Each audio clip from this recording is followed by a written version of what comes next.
Halo semuanya, kali ini kita akan membahas tentang sistem pencernaan pada manusia.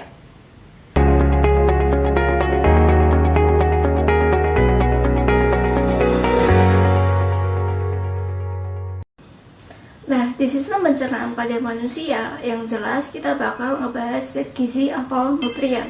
Kemudian kita akan membahas makronutrien dan mikronutrien, serta kita juga membahas organ-organ pencernaan pada manusia. Nah, sebelum membahas itu, ada yang tahu gak sih mengapa kita perlu makan? Biasanya, kita akan senang ketika makanan yang kita makan rasanya enak. Tapi, apakah kita tahu fungsi makanan dalam tubuh kita?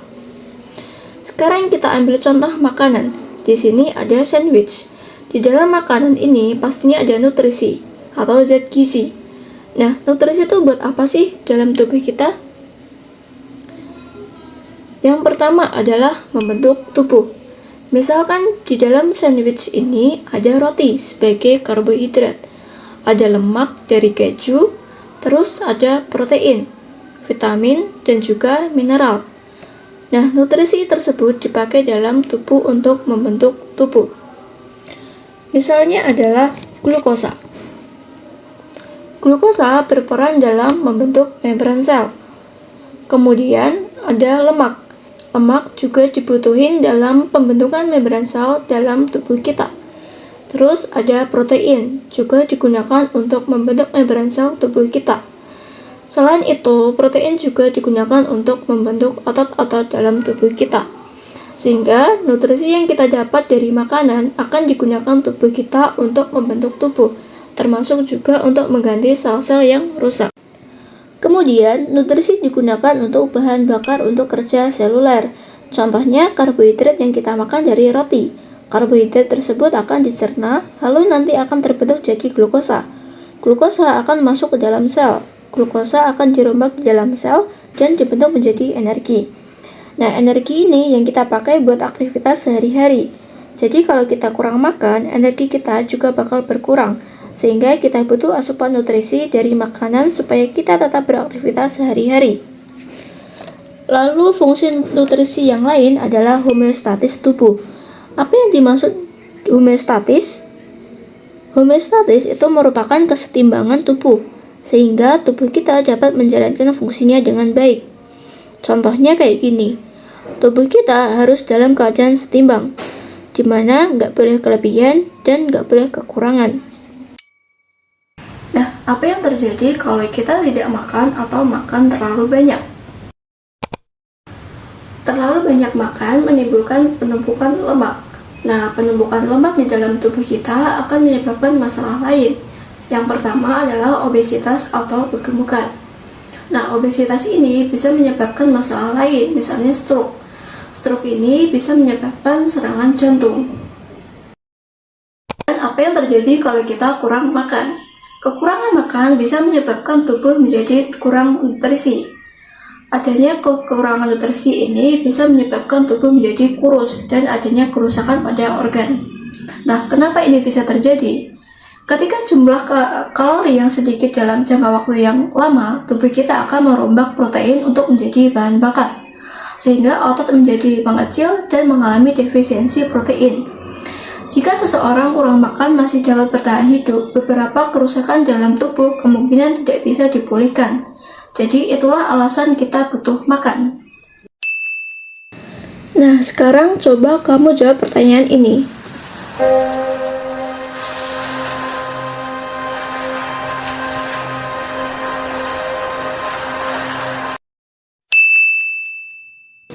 Jawaban yang benar adalah C, berkurangnya bahan bakar untuk kerja seluler.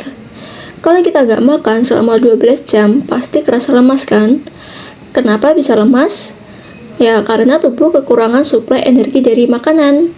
Makanan yang masuk ke tubuh kita nanti akan dibakar jadi energi, dan energi itu bakal dipakai sel kita untuk bekerja. Kalau kita nggak makan, berarti nggak ada bahan bakar untuk melakukan kerja seluler itu. Berdasarkan yang dibutuhkan tubuh, zat gizi dibagi menjadi dua, makronutrien dan mikronutrien. Makro artinya besar, jadi zat gizi yang dibutuhkan dalam jumlah yang besar, yang meliputi karbohidrat, lemak, protein, dan juga air. Kalau mikronutrien itu zat gizi yang dibutuhkan dalam jumlah yang sedikit, yang meliputi vitamin dan mineral. Kita bahas yang karbohidrat dulu ya. Karbohidrat banyak terkandung di dalam makanan pokok yang terdiri dari unsur karbon, oksigen, dan hidrogen. Lalu fungsinya buat apa sih? Fungsi dari karbohidrat adalah sebagai penyedia energi utama. Kenapa bisa begitu? Misalnya, 1 gram dari karbohidrat bisa membebaskan 4,1 kilokalori.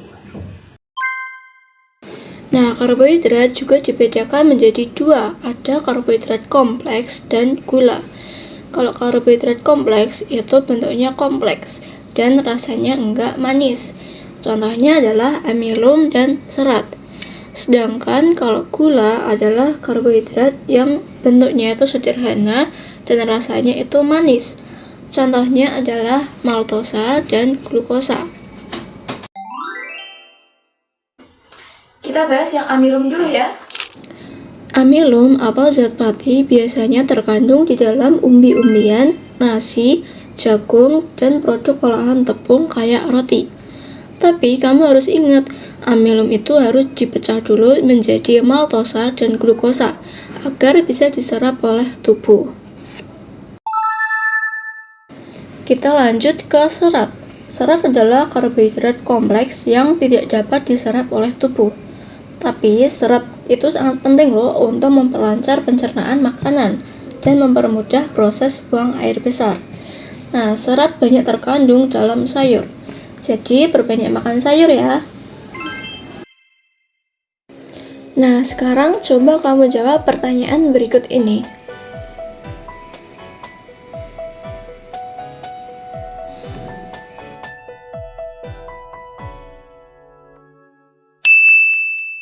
Yang benar adalah B, serat.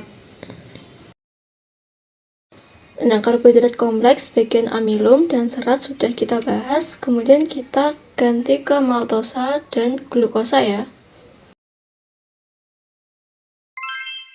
Maltosa merupakan gula hasil pemecahan amilum. Nah, maltosa ini harus dipecah lagi menjadi glukosa agar dapat diserap tubuh. Kita dapat menjumpai maltosa dalam gandum dan produk olahan gandum kayak roti. Nah, glukosa adalah gula yang diserap oleh tubuh yang nantinya untuk membebaskan energi. Nah, glukosa ini dapat diperoleh dari pemecahan amilum dan maltosa. Urutannya, amilum dipecah jadi maltosa, maltosa dapat jadi glukosa. Ingat ya. Terus, glukosa juga banyak terkandung dalam berbagai makanan yang manis. Contohnya adalah buah-buahan, permen, coklat, dan juga madu. Sekarang, coba kamu jawab pertanyaan berikut ini.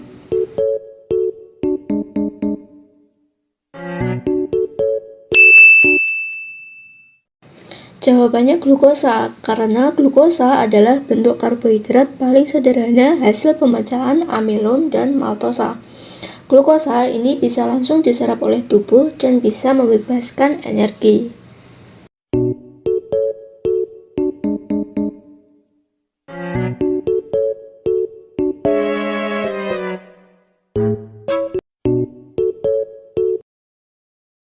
Jawabannya benar ya. Karbohidrat dalam bentuk amilum dan maltosa dapat dipecah jadi glukosa, terus bakal dimanfaatkan untuk membebaskan energi. Sementara karbohidrat dalam bentuk serat dapat memperlancar proses buang air besar. Makronutrien karbohidrat sudah kita bahas, kemudian kita lanjut ke lemak ya. Lemak merupakan makronutrien yang tidak larut dalam air. Lemak itu sendiri mirip seperti karbohidrat yang memiliki unsur karbon, hidrogen, dan oksigen. Nah, supaya bisa diserap tubuh, lemak itu harus dipecah menjadi asam lemak dan gliserol. Kemudian, apa ya fungsi dari lemak itu? Fungsi lemak dalam tubuh sebagai cadangan energi terbesar. 1 gram dari lemak itu bisa membebaskan 9,1 kilokalori. Tapi kamu harus ingat ya, energi yang dilepaskan dari lemak ini merupakan cadangan energi. Jadi baru bisa digunakan kalau karbohidratnya sudah habis. Terus, lemak itu dibagi menjadi 2 jenis. Ada lemak jenuh dan lemak tidak jenuh. Apa sih perbedaannya? Yuk cari tahu. Lemak jenuh biasanya dapat pada di suhu ruang, misalnya mentega dan lemak daging. Nah, kamu harus ingat, lemak jenuh ini sifatnya berbahaya. Kalau kelebihan mengonsumsinya dapat beresiko menyebabkan penyumbatan pembuluh darah dan penyakit jantung. Makanya konsumsi lemak jenuh harus dikontrol ya. Kemudian lemak tidak jenuh, biasanya tidak memadat di suhu ruang. Kayak misalnya minyak zaitun, minyak ikan, dan alpukat. Nah, lemak tidak jenuh ini sifatnya lebih aman untuk kesehatan. Sekarang coba kamu jawab pertanyaan berikut ini. Jawabannya B ya, 2 dan 4. Karbohidrat sudah kita bahas, lemak juga sudah. Kita lanjut ke protein ya. Protein adalah makronutrien yang memiliki unsur karbon, hidrogen, oksigen, nitrogen, sulfur, dan fosfat. Nah, apa fungsinya itu? Fungsinya adalah satu, sebagai zat pembangun tubuh. Yang kedua adalah sebagai penyedia energi. Kenapa bisa begitu? Karena 1 gram protein itu dapat membebaskan sekitar 4,1 kilokalori energi. Cuman kamu harus ingat, sumber energi yang pertama adalah karbohidrat, yang kedua adalah lemak. Ketika karbohidrat dan lemak sudah habis, tubuh baru akan menggunakan protein sebagai sumber energi. Jadi gitu ya teman-teman. Nah, supaya protein yang kita makan itu bisa diserap oleh tubuh, proteinnya harus dipecah dulu. Urutannya, protein dipecah menjadi pepton, kemudian pepton menjadi asam amino. Berdasarkan sumbernya, protein dibagi menjadi protein hewani dan protein nabati. Protein hewani berasal dari hewan seperti telur, ikan, daging, dan juga susu. Kalau yang nabati itu berasal dari tumbuh-tumbuhan, misalnya kayak kacang-kacangan dan produk olahan dari kacang kedelai seperti tempe dan juga tahu. Sekarang coba kamu jawab pertanyaan berikut ini.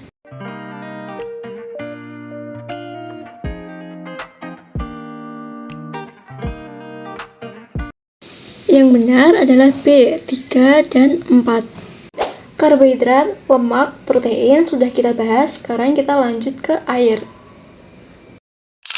Jadi, air itu sangat dibutuhkan oleh tubuh karena air merupakan komponen penyusun tubuh dengan kisaran 60-80%. Nah, jika kalian kekurangan air, tubuh kalian akan mengalami dehidrasi. Akibatnya jadi pusing, susah fokus, lemas, dan bahkan pingsan. Makanya, kalian harus minum air yang cukup. Air juga berfungsi untuk melarutkan zat gizi. Zat gizi itu bisa diedarkan ke seluruh tubuh dengan cara terlarut oleh air yang ada di darah. Ibaratnya itu kayak kapal. Zatnya itu sebagai penumpangnya. Jadi kalau nggak ada kapal, orang-orang nggak bakal bisa nyebrang. Begitu juga dengan zat gizi tanpa air. Zat gizi tidak bisa diedarkan ke seluruh tubuh.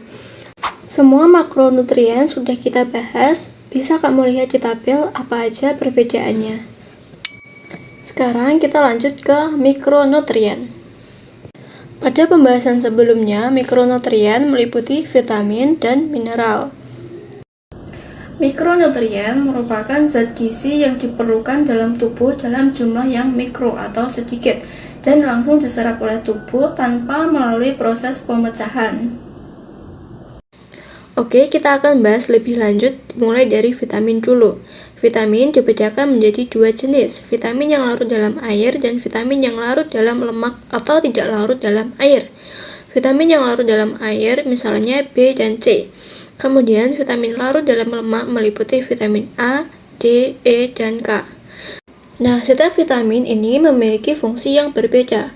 Misalnya adalah vitamin A untuk menjaga kesehatan mata. Vitamin A dapat ditemui dalam sayur dan buah yang berwarna oranye, kayak wortel. Lanjut vitamin C yang berfungsi sebagai antioksidan. Jadi bakal ngelindungi tubuh kamu dari senyawa berbahaya yang namanya radikal bebas. Terus vitamin C juga bisa meningkatkan sistem kekebalan tubuh. Jadi bikin kamu gak gampang sakit. Nah, vitamin C ini bisa kamu temui dalam buah jeruk, lemon, dan tomat. Nah, ini ada beberapa vitamin beserta fungsinya serta sumbernya dari mana aja yang bisa kamu catat.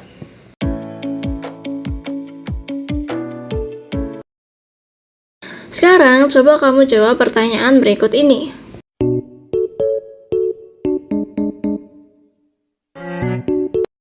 Jawabannya wortel ya. Berarti vitamin udah, sekarang kita bahas yang mineral ya. Jadi mineral adalah zat gizi yang sifatnya anorganik, artinya tidak mengandung unsur karbon dan hidrogen. Mineral juga bermacam-macam, diantaranya ada zat besi dan kalsium. Zat besi berfungsi untuk membentuk sel darah merah. Terus zat besi ini bisa kalian temukan di daging, telur, kacang-kacangan, gandum, dan tentunya sayuran hijau. Sementara kalau kalsium untuk membentuk dan menjaga tulang serta gigi kamu. Kalsium banyak terkandung dalam susu dan produk olahannya, kayak yogurt dan keju. Zat gizi, makronutrien, dan mikronutrien sudah kita bahas, sekarang kita akan ganti ke organ-organ pencernaan. Rata-rata manusia bisa makan 1-2,7 kg makanan per hari, atau lebih dari 365 kg setiap tahunnya, dan lebih dari 28.800 kg seumur hidup. Dan setiap kepingan dari makanan akan dicerna oleh sistem pencernaan. Seperti namanya, sistem pencernaan artinya kumpulan organ yang berfungsi untuk mencerna makanan atau menghancurkan makanan biar bisa diserap dan dimanfaatkan oleh tubuh. Lalu, kira-kira apa ya organ-organ pencernaan itu? Organ-organ pencernaan diantaranya mulut, kerongkongan, lambung, usus halus, usus besar, rektum, dan anus. Kita mulai dari yang pertama, yaitu mulut. Mulut berfungsi sebagai tempat pemasukannya makanan ke dalam tubuh. Di dalam mulut terdapat organ pendukung seperti gigi dan lidah untuk mencerna makanan baik secara mekanis maupun kimiawi. Fungsi gigi untuk menghancurkan makanan dan menjadi bentuk yang lebih halus dan tidak berbahaya untuk tubuh. Nah, jenis gigi terdapat 3 jenis. Yang pertama ada gigi sari. Gigi sari berbentuk seperti pahat dan berfungsi untuk memotong dan menggigit makanan. Terus ada gigi taring yang berbentuk seperti runcing yang berfungsi untuk merobek dan mengoyak makanan. Terakhir ada gigi geraham yang bentuknya besar dan lebar agar bisa menggilas makanan. Di dalam mulut, kita mengunyah dan mengaduk makanan dengan air liur yang mengubahnya menjadi gumpalan basah yang disebut bolus. Kita menghasilkan sekitar 1,5 liter air liur setiap harinya. Nah, enzim yang ada di air liur itu bisa mengurai zat tepung. Kemudian, makanan meluncur pada lingkar pipa sepanjang 25 cm yang dinamakan kerongkongan.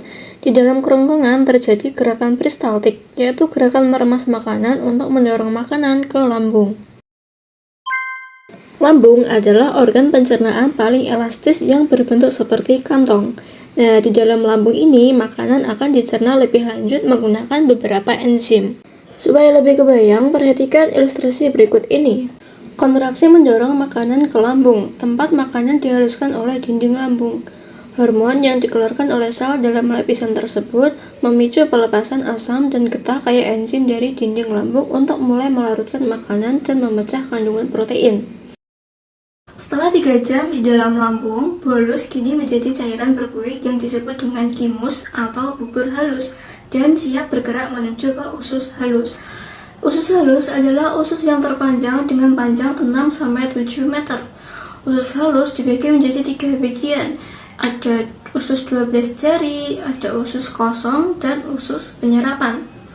Usus 12 jari berfungsi untuk mencerna makanan dengan bantuan getah pankreas dan getah empedu. Kemudian di usus kosong terjadi pencernaan lebih lanjut. Lalu di usus penyerapan ini terjadi penyerapan sari-sari makanan. Usus penyerapan dilapisi jutaan tonjolan kecil yang disebut villi, membuat permukaannya menjadi sangat luas guna memaksimalkan penyerapan dan pemindahan nutrien ke aliran darah. Namun proses ini belum selesai. Kelebihan serat, air, vitamin, mineral, dan sel-sel mati yang ditanggalkan selama pencernaan akan dibawa ke usus besar, atau nama lainnya adalah kolon. Tubuh mengambil sebagian besar sisa cairan melalui dinding usus. Sisanya menjadi kumpulan lunak yang disebut dengan feses. Di usus besar terdapat bakteri E. coli yang membantu dalam pembusukan makanan atau biasa disebut feses.